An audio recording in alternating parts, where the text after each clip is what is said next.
Everything is political, termasuk banjir yang meluluhkan Sumatera. Banyak orang yang hilang, puluhan orang yang meninggal, dan ribuan orang yang menunggu bantuan. Ini bukan hanya sekadar soal cuaca yang buruk, ini adalah hasil dari pilihan politik yang keliru. Krisis iklim tidak dihentikan, sedikit berparah dengan kerusakan lingkungan yang terus terjadi. Hari ini kita bakalan membahas tentang bencana yang baru-baru ini terjadi di Sumatera Utara, yaitu di daerah Sibolga dan Tapanuli, Sumatera Utara. Ini bukan perkara kecil tentang membuang sampah atau penebangan pohon satu atau dua di halaman rumah. Ini tentang pembukaan lahan yang masif dan deforestasi yang tanpa rem. Seringkali justru diorkestrasi oleh pemerintah itu sendiri. Ini bukan sekedar berbicara tentang ratusan ribu hektar, tapi jutaan hektar hutan yang hilang begitu saja. Lebih menyakitkan lagi, Presiden kita ke-8 mengatakan tidak apa-apa deforestasi, bisa ditanami sawit dan proyek. Itu kan absurd banget. Lagi-lagi yang menanggung akibatnya adalah warga, dan yang mendapat keuntungan adalah elit-elit pejabat. Nah, si pejabat mendapat untung, warga yang luka. Kita sebagai generasi muda itu pantas untuk marah. Karena apa? Mereka yang merusak, mereka yang kaya, tetapi mereka tidak akan merasakan dampak selanjutnya. Kitalah para generasi muda yang akan merasakan dampak-dampak tersebut. Karena apa? Karena di masa depan nanti, lingkungan kita banyak yang tambah rusak, udara yang semakin kotor, banjir yang terjadi semakin sering. Jangan biarkan masa depan kita para generasi muda digenggam oleh mereka-mereka yang merusak alam-alam kita. Maka biarlah warga saling menolong, warga jaga warga, warga bantu warga. Sebab selain hilangnya hutan, pemerintah juga memangkas anggaran penanganan bencana. Lalu bagaimana nasib rakyat biasa? Everything is political. Oleh karena itu, jangan biarkan warga dipecah belah. Warga bantu warga, warga jaga warga. Pray for Sumatera. Halo guys, kembali lagi dengan kita berlima.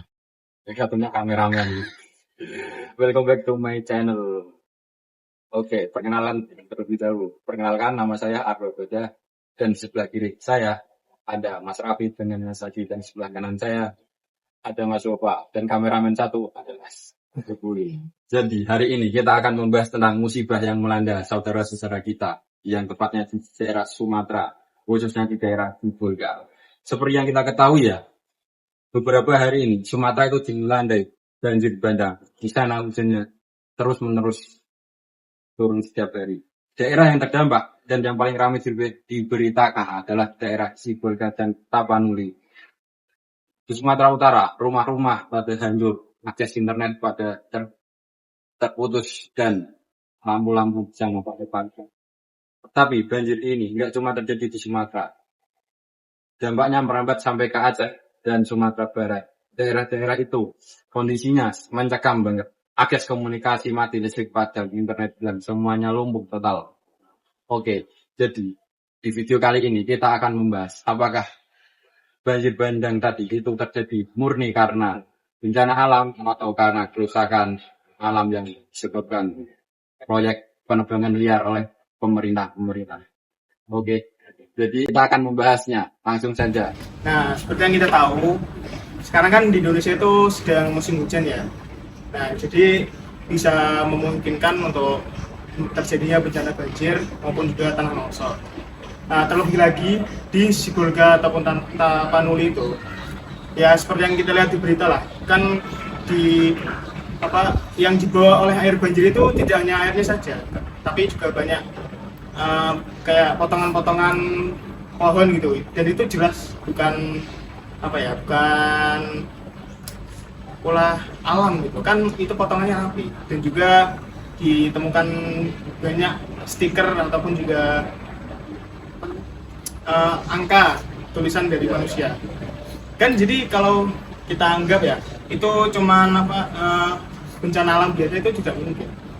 Karena sudah jelas itu adanya stiker dengan QR yang tertanam ataupun tertempel di banyaknya batang pohon yang terseret oleh banjir itu.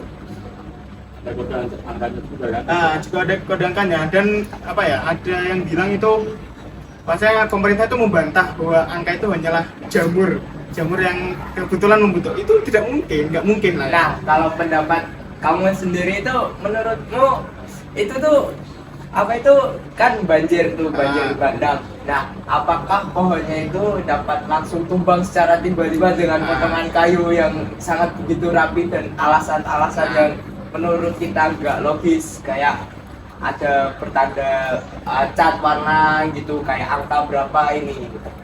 Nah, itu tadi makanya yang aku bilang ya, karena itu nggak mungkin.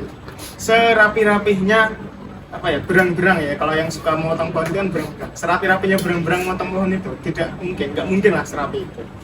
Apalagi kan banyak juga yang kulitnya itu udah dikupas, kulit kayu itu udah dikupas sudah rapi. Ya juga gimana ya, karena mungkin ya banjir ini terjadi dan juga tanah longsor itu ya karena itu tadi penebangan liar itu. Karena kan pohon yang sebenarnya dipotong ini tuh, yang ditebangin secara liar itu kan harusnya itu bisa menahan banjir sama tanah longsor. Nah, tapi pemerintah kita malah tidak memedulikan tentang ekosistem yang ada, dan malah lebih menggalakkan apa ya, penebangan liar itu. Padahal itu ya membawa bencana seperti yang terjadi saat ini. Setahu saya selama inilah, sejauh ini tuh Sumatera itu sangat-sangat jarang, banjir itu sangat-sangat jarang. Apalagi sampai separah inilah banjirnya. Ya mungkin ya alam sudah gimana ya, sudah perkembangannya sudah capek dan sudah mulai angkat bicara. Dari ada oknum-oknum pemerintah ya yang melegalkan penerbangan pohon. Sebenarnya ada. Nah, tapi gini, kalau saya kan ini kan ada berita kayak sejenis badai ataupun siklon yang jarang itu. Nah, jadi tuh di sini tuh siklonnya itu kan, kita kan di Indonesia kan dilewati garis lintang khatulistiwa. Nah, seharusnya badai-badai itu enggak bisa masuk ke garis khatulistiwa karena itu ada gaya tarik magnet dari kutub utara sama kutub selatan. Nah, jadi itu bentuknya itu badai itu akan perlahan menghilang Karena dari gaya tarik magnetis atau gaya tarik itu, dan badai itu bisa menghilang gagal nyampe ke Indonesia lah ya. Nah, tapi itu ini badainya itu jarang, sangat jarang terjadi, atau mungkin nggak mustahil lah itu. Tapi nyatanya itu badai saat terlewat dan jadinya cuaca ini sangat ekstrim di Sumatera Utara. Gitu ya. Dari salah ya klaim pemerintah bahwa bencana ini akibat fenomena alam.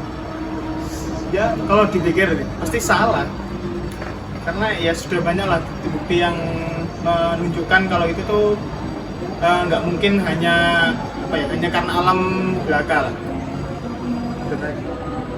Dan sebenarnya pemerintah itu harus lebih memperhatikan lah tentang penghijauan kembali, karena kan hutan itu juga termasuk paru-paru dunia, juga bisa menahan segala macam bencana lah. Kalaupun penanaman ulang itu, pohon-pohon yang dipilih pun juga harus sesuai dengan yang bisa menahan longsor sama banjir. Nah, tadi kan kita udah ngebahas tentang gelondongan kayu itu yang tidak mungkin terjadi secara alamiah dan jumlahnya luar biasa banyak. Selain itu, kan tadi juga udah ada bencana-bencana alam yang sangat langka. Nah, sehingga itu korban-korban itu luar biasa, sangat banyak, puluhan bahkan ratusan. Nah, tindakan sebagai pemerintah itu sebaiknya itu bagaimana tuh menurut kalian? Tenang itu ya, apa? Penebangan Respon Iya. pemerintah ya terhadap banjir yang di sana. Banjir ini tuh malah digunakan untuk para pejabat, para elit-elit politik itu untuk mencari sensasi ya.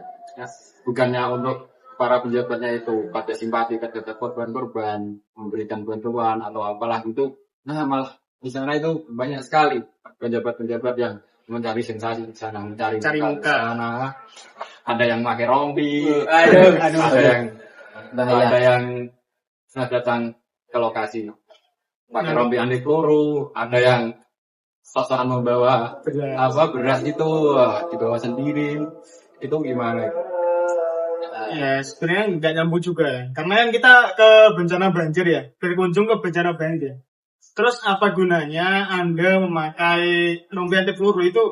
Apa gunanya? Apa hubungannya gitu? Mungkin Kalau habis lah- itu ada perang atau apa? Kalau lah mungkin berkunjung ke ke Papua ya, mungkin yang tempat-tempat bersarangnya organisasi kapal pemerintah mungkin ya masih berkaitan lah mungkin untuk melindungi diri kan. Tapi ini banjir dan juga tanah longsor. Kalaupun Anda memakai rompi anti peluru ya, kalau gimana ya? Walaupun pakai rompi gitu, kalau kamu kena banjir ya keseret juga, nggak bakal selamat. Kalau pakai pelampung gitu masih nyambung lah. Nah, begini Mas. Mungkin orang yang terkait itu salah memakai rompi. Harusnya dia itu memakai rompi-pelampung yang warna oranye itu salah untuk pakai kayaknya. keselamatan atau enggak pakai ban pelampung itu. Apa sama cekonnya itu? Salah Bisa jadi dia waktu bangun tidur, aduh mau datang ke bencana alam, mau pakai rompi keselamatan, salah pakai rompi. Sedikit thinking. Sim thinking aja gitu. Thinking ya. Kan kita nggak tahu apa yang terjadi di balik itu. Nah, kembali ke topik ya. Terus mengenai lahan sawit juga kan sempat disenggol lah. Saya tuh seharusnya kan hutan-hutan gitu tuh kalau ditebang harus direboisasi ya. Saya harus ada penggantian penghijauan kembali gitu. Nah, tapi sekarang malah ditanami sawit yang biasanya sawit itu akarnya kan berserabut. Jadi kurang bisa lah untuk menahan tanah itu kurang kokoh. Dan juga sawit itu kan bisa membuat panas, udara jadi panas kalau sawit itu. Nah, kayaknya aku pernah dengar itu omongannya siapa itu. Ya, gimana dong? Bagaimana bisa ada seorang presiden di sebuah negara yang mana negaranya itu mempunyai keanekaragaman tanaman, hutan-hutan yang luas. Bagaimana bisa ada seorang presiden tidak bisa membedakan apa itu keanekaragaman dalam hutan. Jadi di dalam keanekaragaman hutan kan itu ada banyak sekali pohon-pohon kan. Nah, Iya, karet lah, ada tempatnya. Ada harimau, habitatnya harimau, ada habitatnya gajah atau apa-apa. Bagaimana bisa hutan-hutan itu kebangin semua terus tanamin sawit? Lantas apa? Dia bilang apa terus? Dia nggak bisa membedakan apa itu hutan sebenarnya dan juga perkebunan nggak tahu. Tapi kan Mas, Gimana? gini ya Mas, kan saya kan bukan anak Jawaban. bukan yang orang awam tentang kehutanan gitu kan. Sawit kan ada batang, ada akar, ada daun. Nah itu Berarti kok sama-sama dengan pohon ya? iya kan pohon. Nah itu kok kenapa nggak bisa meresap atau menjadi tanah resapan untuk air? Jadi kan di dalam hutan itu ada seperti yang ketika kita muncak di gunung, misal. Iya. Kita dengan di hutan kan ada 2 sampai 3 lepus kan. Nah, biasanya kalau kita masih di base camp itu masih di awal-awalan muncak itu kan masih pohon-pohon yang kecil gitu kan, pohon tanaman-tanaman jagung apalah gitu. Nah, kemudian kalau kita bisa naik lagi ke atas, kita akan menemui hutan-hutan yang setengah Lebih tinggi sedikit. ya, belum besar. Nah, kalau kita ke atas lagi kan, kita akan mencapai di tengah hutan, kita kan mendapati pohon-pohon yang sangat besar kan, yang pohonnya kita bisa dipeluk atau apalah, yang mana pohonnya itu pasti punya akar-akar yang sangat kuat, yang punya akar yang bisa untuk mencegah terjadinya banjir atau terjadinya tanah longsor gitu kan. Sedangkan sawit, kalau sawit kan rata kan, sawit-sawit semua kan ukurannya juga sama. Beda sama hutan yang berlapis-lapis itu. Ada yang kecil, ada yang sedang, ada yang besar. Nah, kalau di hutan kan itu ada tempat, misal kalau di hutan itu ada habitatnya harimau, ada habitatnya monyet, gajah gitu kan. Nah, kalau hutan-hutan tadi ditebangin semua, lantas di mana tempatnya mereka tinggal? Di mana harimau tinggal? Masa Sawit. ada gajah harimau yang tinggal di sawit? Palingan ular yang tinggal di sawit. Nah, itu kan jadi beda banget hutan antara hutan sama perkebunan sawit. Nah, sedangkan perkebunan sawit juga akarnya serabut kan. Nggak bisa nahan longsor itu, nggak bisa nahan air. Banyak sekali kan perkebunan sawit. Yang kena banjir malah ini orang Riau bagaimana bisa hutan alam itu dihabisin semua terus diganti dengan pohon sawit, itu tidak bisa masuk logika itu. Bagaimana bisa ada orang yang ngomong masa kan sama-sama pohon kan katanya sama-sama pohon, tidak bisa itu. Nah, baik, ternyata itu setiap jenis-jenis pohon itu punya fungsinya. Iya, nggak semua pohon yang punya daun akar itu bisa makan kan?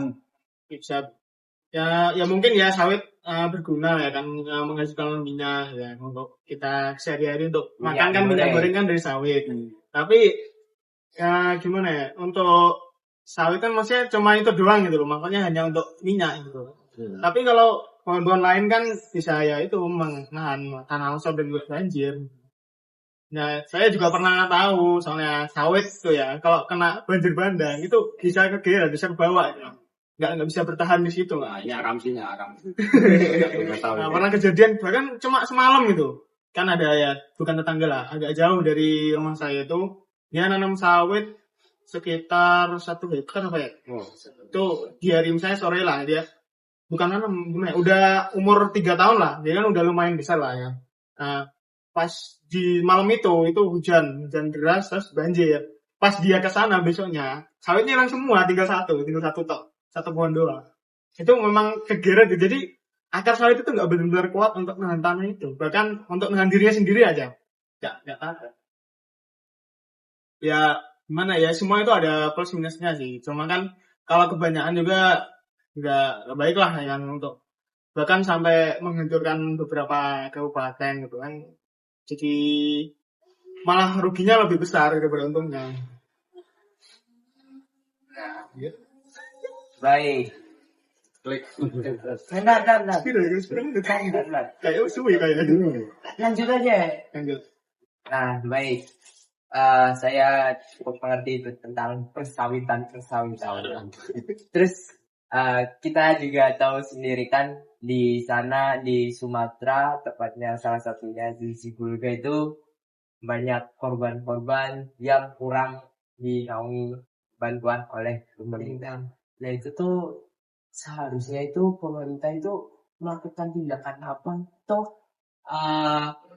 Terus waktu itu juga sempat ramai itu diperbincangkan tentang apakah di Sumatera itu bakalan tercantum bencana nasional atau tidak. Nah seharusnya pemerintah itu kayak langsung segera bertindak, sigap untuk menangani kasus-kasus bencana alam itu, dan bukannya menentukan apa itu bencana nasional atau tidak. Malah berita yang waktu itu sempat itu bupati dia angkat tangan, nggak bisa mengatasi banjir. Malah ya mungkin dia kesana untuk minta pertolongan langsung ya ke Allah ya. Gimana ya? Ternyata baik sekali ya, bupati meninggalkan rakyatnya demi berdoa langsung ke Ka'bah. Effort yang luar biasa. Nah, tadi kan udah ada salah satu bupati yang luar biasa itu effortnya pergi ke Mekah. Nah, kalau misalkan pemerintah itu kurang gercep lah ataupun kurang sigap menangani bantuan-bantuan untuk rakyatnya sendiri. Dan bahkan pemerintah itu kalah cepat loh sama negara-negara tetangga, dan bahkan ada Palestina yang Yang nyumbang membantu. $100.000 ya? Iya. $100.000 waktu. Bahkan ya Elon Musk ya. Ya. Dia kan menyumbangkan Starlink lah, misalnya untuk menghidupkan atau menyambungkan komunikasi yang sempat padam, sempat terputus. Iya. Jangan disediakan gratis, cuman kemarin sempat ada berita kalau itu disuruh bayar per orang 20.000 per jam. Itu bagaimana? Aduh. Dan juga Soalnya masuk pemerintah akal itu gitu. gimana ya, menyalahkan para penyumbang itu kalau mau nyumbang itu harus izin gitu. Kalau mau menyalurkan sumbangan harus izin. Nah, ngapain harus izin, kan kita menyalurkan kebaikan gitu. Menyalurkan bantuan lah, menyalurkan bantuan. Kalau kita izin di sana apa mau di Kalau juga, itu paling kalau izin kan maksudnya. nanti uangnya kan masuk Dulu di proses sedikit lah ya. Nah, jadi masuk Sedikit kantong aja. sebagian terus disalurkan, makanya disuruh di sini kayak gitu. Ngambil titik. Sempat ada kayak influencer dari TikTok apa di yang sudah dapat donasi. Nah, Ya. itu tuh mau dikasih langsung, sumbangan langsung, tapi ada oknum yang Nah, disuruh itu. gitu. Izin dulu katanya. Gimana ya? Maksudnya itu kita kan dari warga untuk membantu warga, masyarakat membantu masyarakat. Apa salahnya kita langsung membantu gitu dibandingkan menunggu ya mohon maaf pemerintah yang kurang gercep lah, kurang cepat. Juga kalau ngantar bantuan itu ya yang ikhlas atau yang hati-hati lah, masa iya bantuan dari yang kardus gitu dilempar dari helikopter kan Siapa ya hancur lah, yang sampai bawah ya nggak bisa dimakan, kan aneh. Nah, oke lah, kalau bantuan terkait sistem apa itu namanya? Sebutannya itu airdrop ya. Nah, airdrop. Kalau airdrop itu sebenarnya itu bisa dilakukan asalkan itu perhitungannya Nah, benar dan dan pakai parasut. iya. Terus juga kalau yang berita-berita yang di helikopter itu kan dilihat itu kan lempar barangnya cuma lempar enggak. asalan gitu. Di bawah tuh nggak tahu ada yang apa namanya, ada yang terima atau enggak, bisa ada yang nangkep atau enggak. Nah, jadi itu kayak misalkan kardus Indomie lah, ya kardus mie instan. Kardus mie instan itu Endorse dong. kardus mie instan kalau dilempar di ketinggiannya 3 meter aja deh. 3 meter itu pasti Hancur. Nah, harusnya itu kayak kalau airdrop dari pesawat itu nggak apa-apa. Kalau kan ada parasutnya. Jadi setidaknya benturan-benturan yang bisa yang bisa bikin hancurnya barang itu bisa terendam. Ya terkait bantuan-bantuan juga tadi ada nyebutin dari warga untuk warga. Nah, itu ada hashtag ataupun tagar-tagar viral yang bermuncul ketika ada influencer, salah satu influencer yang waktu itu sempat yang viral, ya sebut saja Bang Ferry Irwandi. Nah, itu beliau itu menggalangkan donasi. Jadi hanya 24 jam ya. Iya, 10 miliar ya. Iya, 10 miliar. itu sangat luar biasa itu antusias yang dilakukan Bang Ferry, dan pastinya Para masyarakat juga para yang masyarakat ikut warga menyumbang, ya. Indonesia. Luar biasanya juga Bang Ferry Irwandi itu langsung saya salut, itu langsung beliau langsung terjun ke lokasi lah. medannya, menyalurkan secara langsung tanpa ada campur tangan pihak ketiga. Jadi itu duitnya Benar-benar insya Allah, tersalur lah. bantuan-bantuannya itu benar-benar sampai sini. Nah, kita kan tadi sudah membahas panjang lebar kan tentang apa sih yang sebenarnya jadi disebutkan tadi, ya, apa penyebab-penyebabnya, sampai kita membahas tentang donasi tadi. Ya. Kalau kita membahas dari kacamata hukum, itu siapa sih yang sebenarnya bertanggung jawab dalam fenomena alam ini? Apakah pemerintah itu lepas tangan? Karena kan pemerintah banyak yang lempar tanggung jawab karena pada menyalahkan alam atau apalah itu. Nah, dalam kacamata hukum, dalam hukum pidana itu apakah ada undang-undang yang membahas tentang konsekuensi dari pembalakan liar ini. Gimana itu teman-teman? Oke, kita masuk ke pembahasan hukum pidananya. Jadi memang beberapa tahun terakhir Indonesia ini sering mengalami cuaca yang buruk yang tidak bisa terkadang melenceng dari pantauan BMKG. Ada hari di mana cuaca itu cerah tiba-tiba berubah menjadi hujan. Itu artinya kan sulit diprediksi. Namun dalam lingkungan cuaca ekstrim itu tidak otomatis menghapus pertanggungjawaban pidana. Karena apa? Karena ada undang-undang atau pasal yang mengatur tentang penebangan liar. Jadi Undang-Undang Nomor 32 Tahun 2009 ini tentang perlindungan dan pengelolaan lingkungan hidup yang mana mengatakan bahwa kerusakan lingkungan hidup itu memang sering merupakan akumulasi perbuatan manusia, bukan sebab tunggal hujan atau angin. Artinya begini, jadi banjir karena hujan itu wajar. Terus tapi banjir bandang dengan kayu gelondongan, lumpur pekat dan tanah longsor itu tidak wajar. Jadi ada unsur dari faktor manusianya. Nah, jadi itu kalau menurut kacamata hukum itu yang harus bertanggung jawab atas kejadian yang sangat besar ini, banjir bandang yang luar biasa memakan banyak korban itu siapa Mas? Apakah ada pihak tertentu kayak misalnya perusahaan tertentu yang terjerat suatu pasar? Jadi udah diatur dalam Undang-Undang Nomor 41 Tahun 1999 yang ini tentang kehutanan, yang mana melarang penebangan atau pemungutan hasil hutan tanpa izin pejabat berwenang. Pasal 50 ayat 3 huruf E, yakni pelanggaran diancam pidana penjara itu maksimal 10 tahun dan denda paling banyak 5 miliar. Jadi meski ada putusan MK yang mengecualikan masyarakat adat untuk kepentingan non komersial. Kemudian selanjutnya ada Undang-Undang Nomor 18 Tahun 2013 itu tentang pencegahan dan pemberantasan perusakan hutan atau yang sering disebut P3H. Ini mengatur lebih spesifik mengenai kejahatan kehutanan. Termasuk sanksi bagi pelaku pembalakan liar, perusakan hutan, dan pihak yang menghalangi proses-proses hukum. Kemudian yang ketiga ada Undang-Undang Cipta Kerja. Ini mengatur sanksi pidana berat bagi pembakar hutan, maksimal itu 15 tahun penjara dan denda sebanyak 7 miliar. Dan ada juga dalam KUHP pasal 378 dapat digunakan jika penebangan liar dilakukan dengan cara menipu atau merugikan orang lain secara material. Tadi kan banyak sekali pasal-pasal kan yang mengatur tentang penebangan liar kan.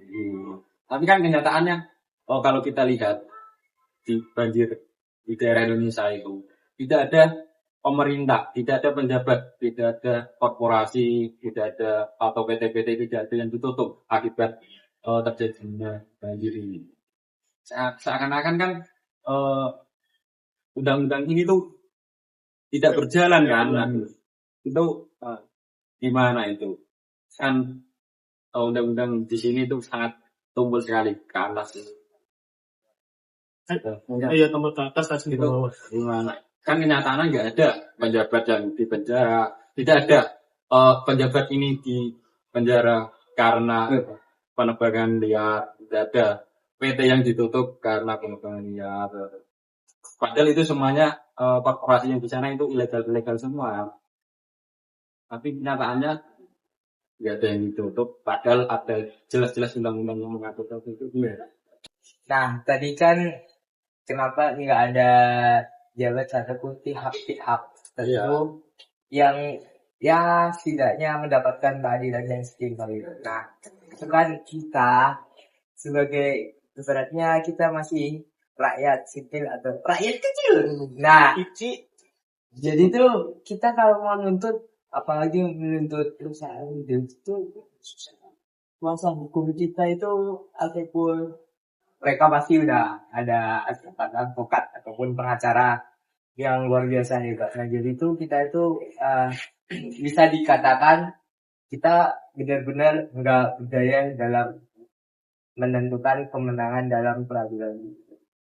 Dan hasilnya yaitu perusahaan-perusahaan bisa lolos dari jeratan pidana gitu. Kalau menurut saya. Dampaknya geraknya terus ya.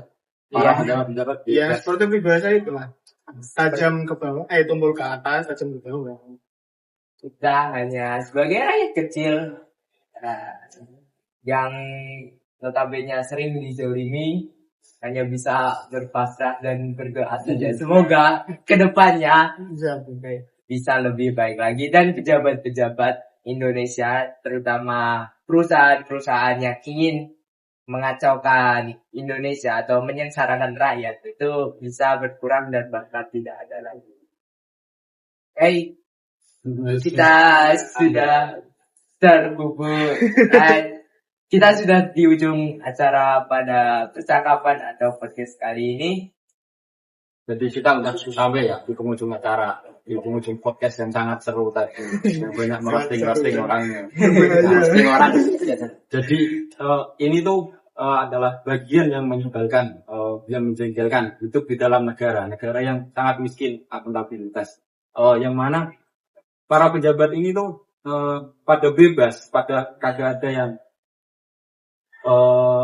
bertanggung jawab, pada yang bertanggung jawab akibat terjadinya banjir ini. Ujung-ujungnya kan rakyat yang terkena, yang terdampak rakyat. Ya, sedangkan para pejabat pada enak-enakan di sana, pada cari sensasi, pada cari muka. Nah, seakan-akan banjir ini itu hanya menjadi siklus tahunan. Angka kematian,